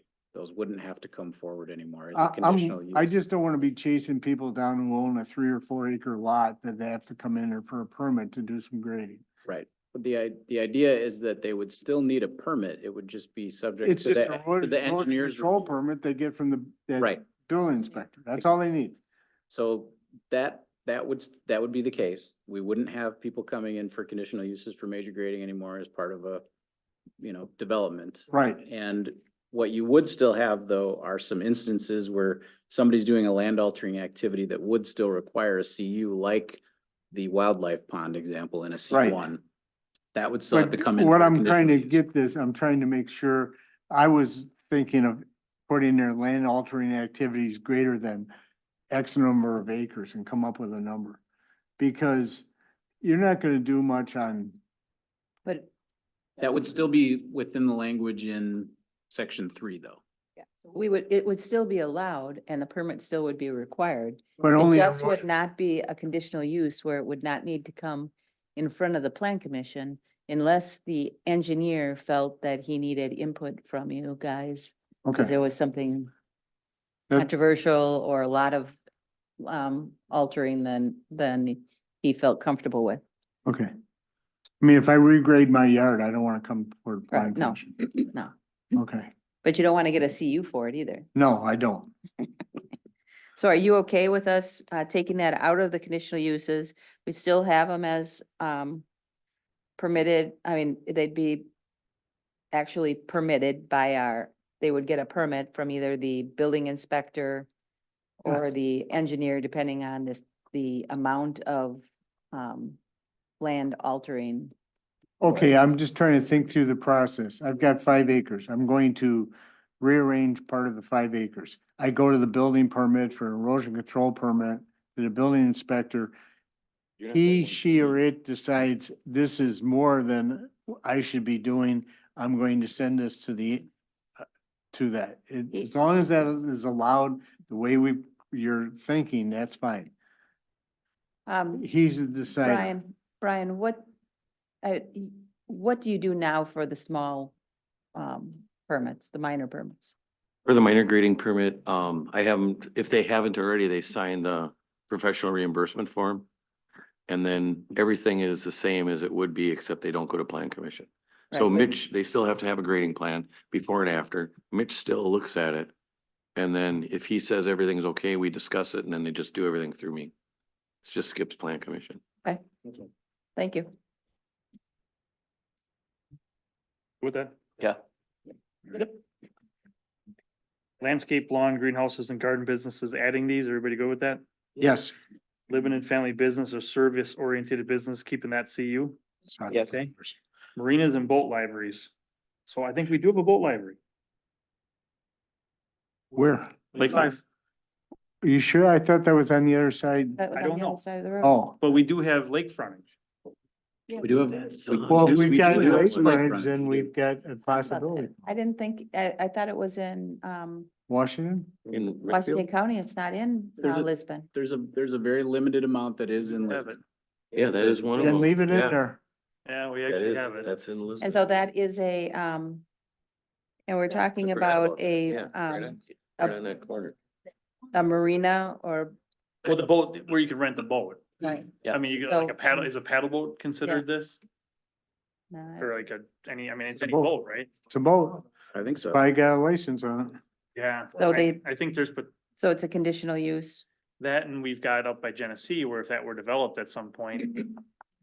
And the Bark River. I mean. Yep. Do you really want these? I'm missing this whole discussion. I'm sorry, I'm trying to. Not the marina, the boat, where if you're gonna rent a boat, and we're not talking about a big boat, we're talking like canoes, is this considered the same thing? Sure, but you know, every one of these the staff is recommending that you don't have to allow. Becky's probably got it. I can't wait to see Well, this is, the event venue one, because we're gonna spend at least one, if not 2 nights. Working on the conditions of event venues if you really want to allow. so do event we wanna make venues. this permitted, or are we just You saying, wouldn't say, you keep forgetting one of the categories. We don't want those in our community, why the hell would we want a boat library in the community? huh? Why the hell wouldn't we wanna allow somebody to Wouldn't- rent a boat in our community? They bring traffic to the lake, that the residents come and complain to you. I could go on and on. The parking problems, the issues that people have. We have portable ones that drive around and show up at places and just, run a little side business. Ask the lake residents if they want one on their lake. I'm willing to bet we'll know what the answer. But they would don't be. own the lake. I understand that, but okay. My point was, We got a guy that You lives on the keep- lake, by the you way. keep for 50 years, so. But I live on the access too, so, I have no problem with, their public bodies of water. I just wanted to say, as everybody realize, one of the categories is, at this point, we don't want to allow those in this community. And if somebody wants a livery, let them come in and amend the code and convince you they should have a boat livery. Like, But it was already in there. I know, but that was our job, to come in and say, which of these? Get do it you out of still there. want, Or And this one? Take it don't you out. Want anymore? And I would just say that your code was inherited from the county. The county has lots of lakes and lots of areas where this could be applicable. Is it a right fit today for your community is kind of the perspective that we're coming from. And so I would take it out. it's currently allowed in the PR and any business district except B4 and BP as a conditional use. And I think that Well, area, here's another, I guess, let's look at the this may not zoning be the over there. same, but so if there's a facility that has boats that rents them and not necessarily on a lake, is that covered under this or is that something else? That'd be a Let's say you commercial got a business, wouldn't it? Yeah, So- say you got a motorsports facility that rents out canoes to go somewhere. Not on the lake, but rents them out. Is that this or is that something else? That's likely something else if, Like if that's an trippers. accessory component of what they do. So, I don't think you're gonna have somebody that's just renting boats, but I mean, you could have somebody that just rents pontoon boats. yeah. People that just Rent boats. canoes. Happens all over the state. I've rented canoes and they weren't 5 miles to the nearest water. They just did it. They had a barn full. So I think we take it out of there and as John said, make them come in there and ask for a, So the areas along, Lake 5 there in the village, it looks like are all zoned R1. But And would they're- we even be able to do this? They're small, the properties that are on the lake are very small. I don't know that you would rezone one of those to have a commercial use, if it's gonna be something that's on that lake. As an example, obviously, if somebody wanted to have a boat livery where your example was canoes or kayaks, that could potentially be on a property that abuts the Bark River. And that could be commercial zoned and it potentially could be currently allowed as a conditional use. I think it's just more something that could happen in the future, to be honest with you, with some of this other area we have. I don't know that it's really that, is that one that's up on Lake 5 right now? Is that in ours or is that somebody else's? Is it even where legal? that's in No, Washington County. Could be. I But was that- trying to look. I couldn't There's tell. only 10 feet of road that's straight up there, so it's hard to tell. But he's got a sign out there. It's on the south side of it. How's everybody saying? Do you want it removed or you want it in? Joe wants it out, Brian, Take it out. Sherry, Take it out. Sean, Take it out. Rob, Yeah, take it out. Becky? Gone. It's gone. One You down. got the Queen Mary for crying out loud. Mobile home parks and trailer camps. Ah, Oh my Take 'em out. goodness. So we're saying we don't want these? Nope. No. Everybody good with that? Yes. Oh boy, it's gonna make news. We already got one. Yep, that one gets to maxed stay. I mean, yeah, So what happens to the one we have now? it's stay, no, Oh, the take it conditional out. use, it continues. Get rid of it. Does it become a non-conforming or anything, or is it just? doesn't have to be. Might have fire. Okay. I don't be scaring Don't the run I'm getting TV. old. multiple family You're units. hearing it. Oh, motels and hotels? This isn't the craziest thing in the world, but when 164 someday goes to 4 or 6 lanes, it could be conceivable that somebody put something Puts a up on, motel in on there. Q and 164. So they could see you. I would leave it as a CU. Everybody good with that? Won't be any. You wanna leave it as a CU for a Recommend future it, sure. just in case? Or do you wanna just leave it I would- off and if they need, I was gonna. if I would- somebody comes, I- they come to us, but Yeah. Yeah, I would Um, concur with staff on that one where we take it out. Take it and out they and have let to them come to ask us for it. approval. Yeah. Oh, motels, I'm sorry. Yeah. yeah, One down. hotel motels. Leave that one out. Okay, thanks. Is that what it is? Okay. Okay. Sorry, I was one down. I skipped over that one. Multiple family units. We already talked about that one. Right. Private clubs and resorts. They won't let me in anyway, so. Leave it alone. Oh, well. Yep. Okay. Yeah. Public and commercial disposal operations for non-combustible materials. This was one that we had a specific question on. Does anybody have the institutional knowledge of We had a what was dump. intended by this? Okay, Lisbon used to have a dump. okay. So if somebody had a Yeah, dump yeah, site dump. for concrete back then, I'm thinking that's what that's for, because this is the reason we changed the quarry to allow recycling in the quarry districts for, because they're all doing it. Sure don't want a landfill in one of these quarries, though, Right. reclamation. But all I'm Tie that saying in. is that's probably why that was there, disposal of non-combustible materials. County, we used to bury concrete when I worked for the DOT in farmland. I mean, hundreds of thousands of yards. Now they recycle it. So that's what that would be. So I would take that out of there. Want it out? Okay, I'll- Yes. It's gone. Out. Public and semi-public buildings and uses. This is another Get one. rid of them all. Yeah. So we were questioning why we would have a CU for a public or semi-public building.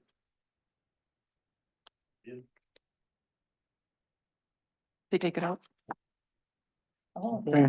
there's one on the next So that would page. become permitted. Would just be permitted. So that one would become permitted.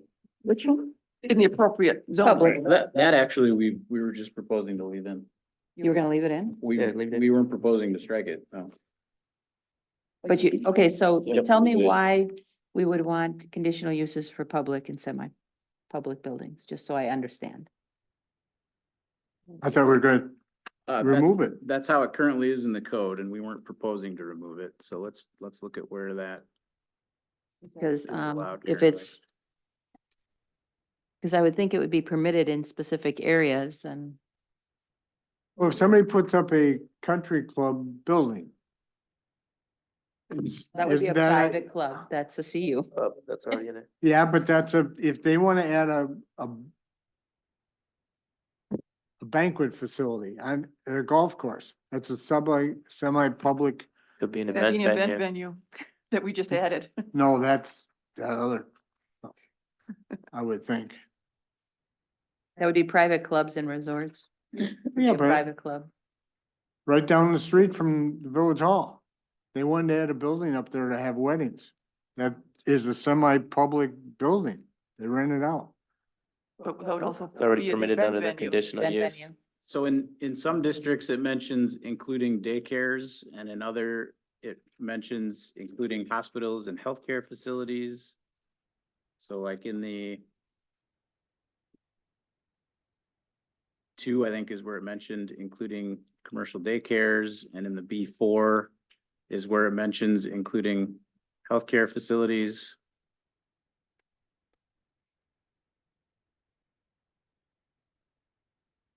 We can leave it in if you're concerned about those type of items. We just have to make sure our conditions that we can get conditions that are tight enough that address all your issues. The one thing nice about not having it in, and I can only say that by experience, we didn't, at my last employer, we did not have an event venue or a wedding barns. We didn't have that. So when that business came in and asked for it, we got to take the time to take the time and at that point, make all the conditions and to tighten it up, so not everybody in the town could suddenly get a conditional use. I mean, get a event barn on their barn, so we made it real tight. That was just an example, but that's the reason why sometimes leaving them off gives you the opportunity to button up the conditions. We don't even know what somebody might expect, and staff is gonna be guessing at what kind of conditions we're gonna put under there. That's gonna be tight enough for for the village in the future without knowing what might be interested that will fall into this. That's why waiting, Is staff recommending on or off then? Leaving it. I would recommend off and let them come to us, For which one? public buildings. Public or semi-public buildings and uses. I'm wondering if that hasn't been where schools have been currently classified. You guys research You that and think- come back to us on Okay, that. we'll do. Let's know what we're saying before we, Mm-hmm. quarrying, Most of. that's kind of a no-brainer, isn't it? Yes, that's a no-brainer. Quarrying is staying in conditional use. Right. Restaurant, supper club, lake resort, oh, here's the lake resorts again, John. Open the public or general public taverns, dance halls, pool halls, bowling alleys, and similar uses. CUs, Yes. Yeah. Yes. testing laboratories, absolutely, we need more of these. Okay. CU, You want to just cross them off Or just take them off. and let them come in and ask for it? so we well, can here's the tighten up thing is, some of conditions? these businesses, like what's considered testing laboratories? Yeah, but are like, they, is it We a have Power conditional Test in use? Sussex, which is technically they do a lot of research and development there. Something like So then they would come in and they would, Zandy's V Twin, I don't know what that is. they do, I guess I don't know what we. You want it crossed off, let them figure it out when they come in, or just leave it as a C? We don't even know. Could what be they- material testing, Right, and those I would want on there as a conditional use. Because it has to deal with the disposal of their stuff instead of creating Right. a Okay, pile of junk in their backyard. so leave the but then we have testing to create laboratories. language for it, so we have to anticipate, I'll be glad to work with staff to give you the language for you it. gotta volunteer. We'll work for donuts. God, look at me. We're gonna need bigger chairs. Yeah, Going,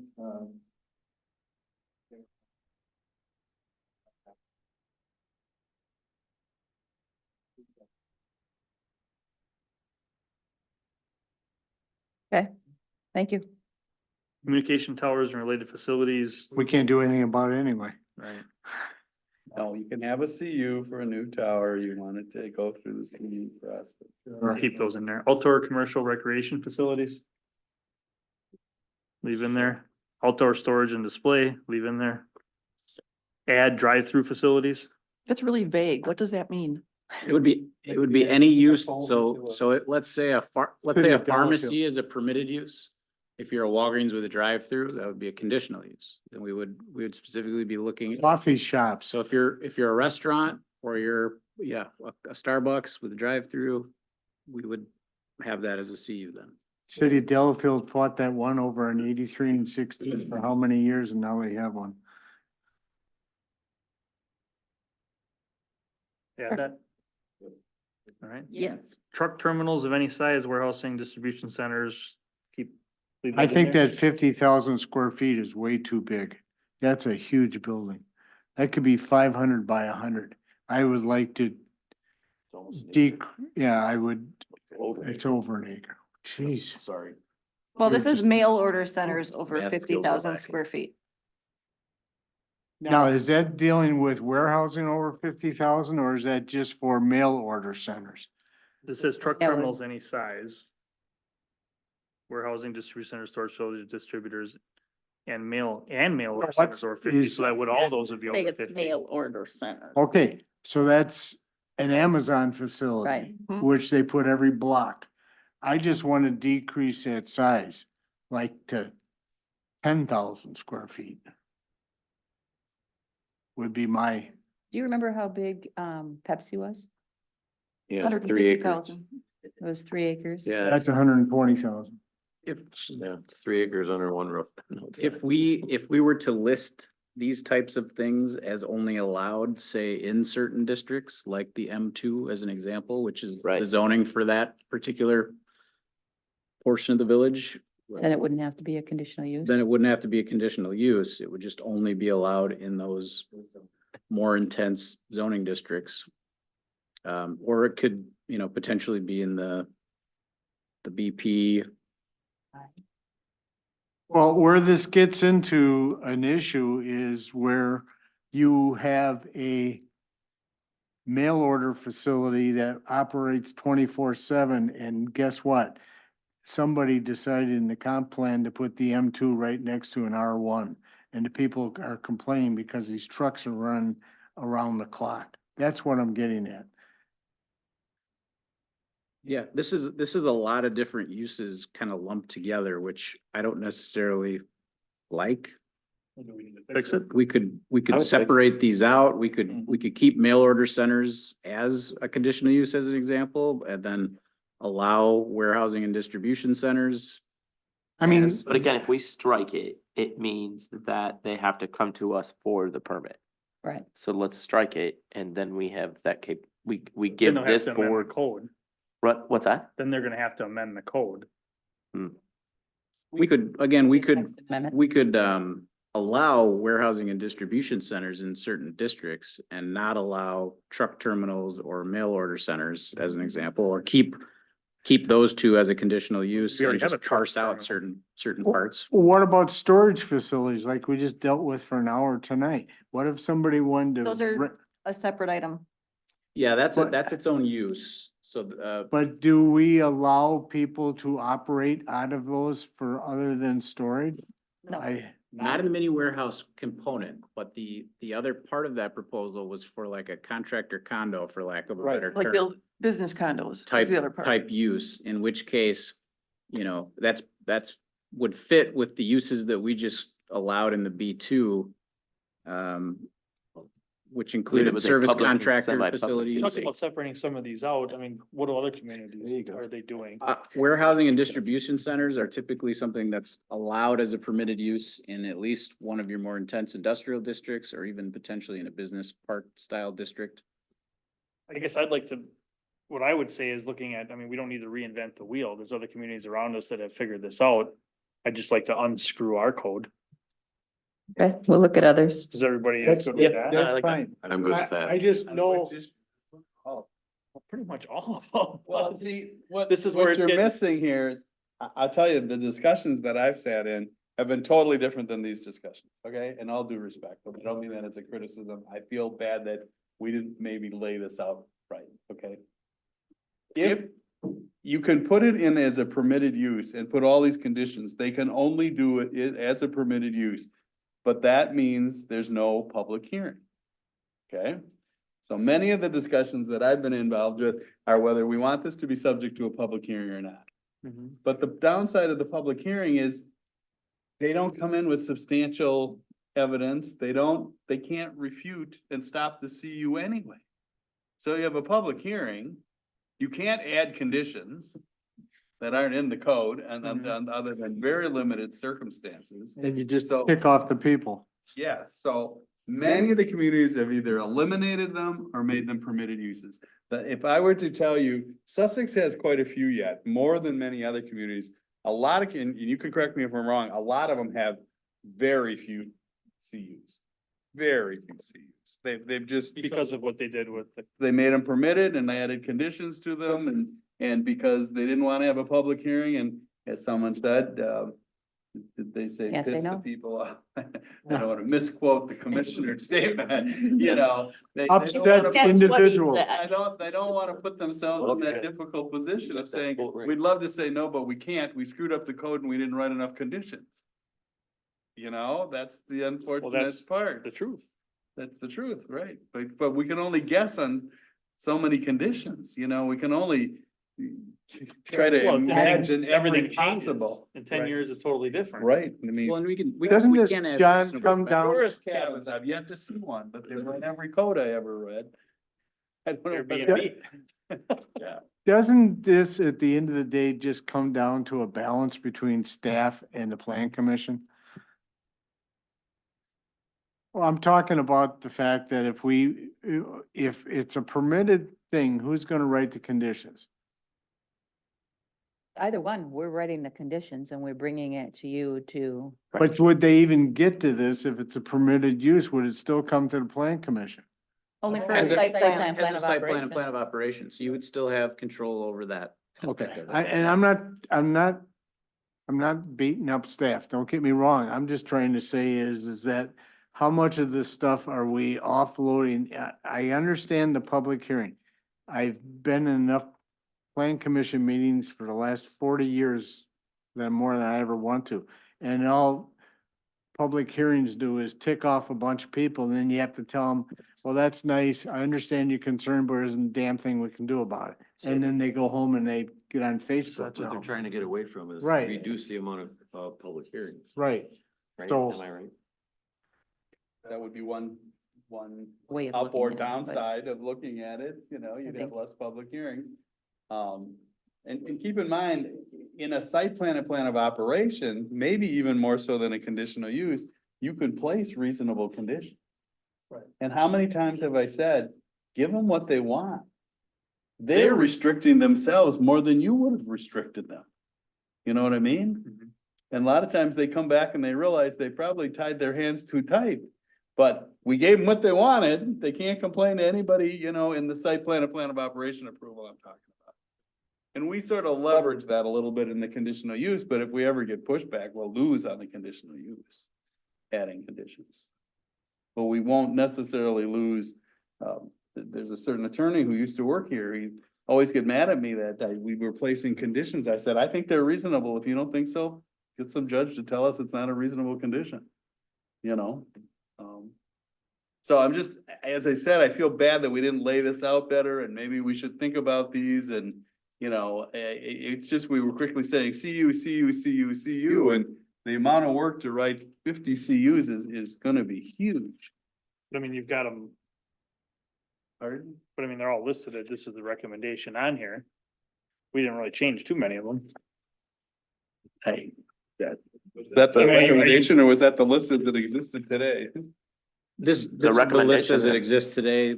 with these changes that we're proposing. So we Yeah, added the a one- couple, The red removing is some. added and then the black, and then the cross off lines were recommended by staff. And there's, More is there's, crossed off I, than added. yeah, and I have two I want to add. You want But- to add to? Yes. Okay. I would like to add recycling facilities and I would like to add truck stops.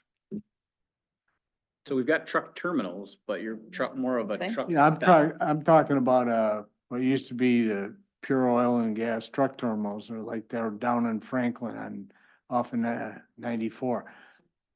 What John was saying is if we put a CU in here for them, we give them conditions in a way that they could come here. Are you looking to restrict them from coming here or are you looking to allow them to come here? Traffic isn't gonna be going down over time, and I keep thinking about the 164 corridor, and somewhere between Richfield, which is the closest truck stop that Quick Trip's got up there on 41, and Waukesha, somebody's gonna put one up, But you don't want it. right? So Well, then don't it's put it better on to there. leave Leave it out, leave it out. Leave it out? Leave it out. Okay, Yeah, it's better to leave them out. okay. Then how about recycling facilities? You want it? Well, be careful, we've got a lot of gravel pits and quarries that are recycling facilities, and it's a permitted use underneath that zoning. The quarry. But, Or, As an accessory use. right, Yeah. but somebody may just put one together that's not in a quarry. Then they So would then they not would need be to able come to to do us. it. They'd have to come to us and ask for a text amendment. Okay, They would have to fine. write it You and then convinced write me. it as Fine. conditions. I'm almost understanding this. That's it. Yeah. Okay. So where we left off was the factory outlets and retail sales of products made on site in principal industrial operation. Is that something that could just be an accessory use? I would concur with staff. I've seen that in other communities in my experience, where if it's an accessory use, it's something that could be allowed. You know, you can throw in a percentage if you want. I've seen that too. That would be arbitrary on our point to even make a recommendation at this point, though. Are you good with them staff bringing something back on that as an accessory use? Which one are we talking about? I'm sorry. Factory outlets and retail sales of products made on site in the principal industrial operation. So let's say you're a frozen pizza manufacturer, could you have a Retail store? retail store there as accessory use to your industrial plant where you make the frozen pizzas? Good with that? Yeah. Yes. General sale of industrial products. That's one where we were asking if there was any institutional knowledge of why that was a conditional use. That's what industrial products we're talking about. Right, and we don't know, we're not sure, so. Right now, if somebody wanted to, as an example, if you're a large equipment sale facility, cranes, other large equipment, that's an Vermeer. example. Is Vermeer under here? Not a Um, conditional use. I don't know if we would include them or not. I mean, they make industrial products and they sell them right out the front door. That more industrial equipment rather than a product? I think industrial industrial product product, is- I'm thinking like, Is that related to like quarry stone or things like that, like? don't know. Well, I was thinking it was the quarry stone, and was that what this is considered? Then that would Can be we just in put the that under quarry. What does the code say about it now? Right now, Ideal is covered under the quarrying zoning. But what do we have as conditions for general sale of industrial products? There aren't any conditions. Yeah, so. There aren't any So conditions? somebody can come and Oh, offer that and then we Well, have to give it to them because we we don't have sell- any conditions. What are auto parts? We don't have those. More industrial products, yeah. Yeah. Well, I mean, even like, so Hellquest over off of Lisbon Right. sells stone. Right. Is that industrial? Is that? And they sell They sell sand. marble and quartz and every, Right. I don't know what's being referred to or the definition. In the Q1 district, Do we want it to that be, might be something that's covered under the quarrying stuff, their specific. do you, for, general sale of, what Hullquest is doing? Is that something that you would want as a CU? And for what purpose would that, serve to be a CU instead of a permitted use? I'm just throwing it out there. you know, they're selling stone. How does that affect the Kitchen, neighbors? like, what the heck's that? We bought stuff when we built the house. You have places that sell countertops. That's an industrial product. If somebody opens up a kitchen bath center, So as long as we put Thank them you, in a guys. permitted use in a, Why don't you research what other communities did with this one? Auto parts stores absolutely should be conditional use. I had to go through it. Everybody else has gone through it. I do, yeah. why did I think he was gonna say that? Boy, I just light him up and he hits him right out of the Wow, okay, ballpark. I'm not touching this one. That was too easy. all right. We got that start, guys. And we're good with self-storage and truck washes to stay. Yep. Yep. Okay, Okay. all right. All What right. was there other Gee, questions? Cover everything on the general guidance desired. We're gonna summarize these and bring Yeah. them back for a That's second it. look, Yeah. okay? Please tell us what we thought we Look, thought yeah, we thought. if something we said doesn't make sense, just tell us. Yeah, We we'll need bring it back. guidance. I Yeah. haven't figured out why we want a conditional use when we want to build the new village hall, but I'll talk to staff about that one. Why would I we mean, put that's what I ourselves mean. through that, Public you meeting. know? But look through Public it and building. tell us what, Yeah. if this doesn't make sense, come back and say, hey, this Yeah. doesn't make sense and why. We'll tell you what we found and Well, how, where we think we can button it up. Yeah. And And moving forward, you know, as we get into the actual districts and what's allowed as a permitted use, maybe we decide that certain things are fine, you know, as a permitted use in certain districts, but we want to keep the conditional use for other areas or remove it altogether. So we might be revisiting some of this, But but definitely don't need to reinvent the wheel. This has all No. been done in other places. yeah. very good. This was our first step. It's a lot of steps in this process, so. Yep, appreciate the Just feedback. wanted to get some feedback. Appreciate it. Item 5, a short planner report. For the May Plan Commission, we have, looks like 4, maybe 5 items. We do have a preliminary plat for October Fields, coming. We've got a limited family business, CU, another co-location, 2 co-locations, and a potential concept review. So that's what we got coming up. One question just sparked my aged mind. This antenna removal and replacement that we did tonight, Mhm. do we have in one of the conditions about, I don't know if I remember seeing it or not, that if they don't use it for, I think we said 12 months, they gotta yank the tower? We do, but we didn't find the original CU for the tower, the petitioner. Not that old, is it? But Okay, the site plan and plan of operation has a abandonment, for lack of a better word, condition now. okay, yes, good. if I it- just wanna make sure we catch those So every time, we because can- I don't wanna live through another. But Filter it grid. says that we could remove the site or revoke the site plan and plan of operation because that's the approval that we're granting. So there would, Okay, I'm sorry to interrupt, but I just happened to think about that, that we make sure we got that covered. that's all I have. Item 6 is adjournment. So moved. Moved by Joe, is there a second? I'll second. Second by Brian, no discussion, all in favor? Aye. Opposed? You're out at 8:34. Thank you.